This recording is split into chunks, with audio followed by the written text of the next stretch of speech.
President Trump has decided to withdraw from the Paris Agreement on climate change, a decision that may be one of the worst foreign policy blunders in our nation's history. There is no denying the mounting threat of climate change. We observe rising seas, warming global temperatures, and melting glaciers and ice sheets. Yet the president cast aside a historic global agreement forged through American leadership. Americans now ask what to do next. For individual citizens, my answer is simple: commit yourself to ending climate denial and take action. Join an environmental group. Support and validate science and scientists. Organize in your community. Make climate change an issue your lawmakers cannot ignore. Every action, big and small, counts. American corporations must also act, and, unfortunately, they have been AWOL in the politics of climate change. That is why, corporate America, I have a separate message for you. First, know that you are hugely influential. You touch every corner of American society and command extraordinary attention in our political system. This gives you a unique power against the Breitbart fake news spigot, the shameless fossil fuel industry, and Charles and David Koch's climate denial operation, all of which enabled the president's fateful decision. Job 1 is to reconsider your decision to take no action, or virtually no action, to engage politically on climate change.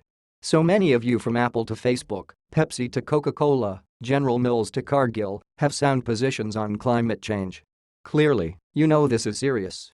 Trump has betrayed you, so now is the time to align your industry's political engagement with your position on climate and come off the sidelines. Engage collectively in strength commensurate with the seriousness of this issue. If we pitch ourselves and the world into the present worst-case climate change scenarios, it will become hard to defend our American system of democratic government against charges of corruption and our system of market capitalism against charges of indifference, particularly as global suffering mounts. For companies that benefit from a world order where liberal democracies prevail, the stakes are very high. For too long, the American business community has stood idly by while your fossil fuel compatriots worked their wicked way with Congress. They have suborned your major trade and business policy organizations to their purposes. You have tolerated their dark money machinery.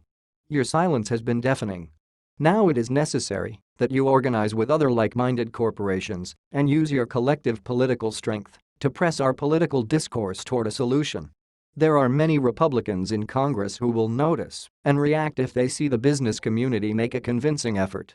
Absent that, the government of the United States will remain under the controlling thumb of the fossil fuel industry, whose conflicts of interest in this question are obvious and enormous. The political mischief of the fossil fuel industry and its front groups will leave a lasting stain on the democracy we treasure. It is time the decent and honorable business community played a meaningful role in setting this right. White House is a member of the Environment and Public Works Committee. The views expressed by this author are their own and are not the views of The Hill.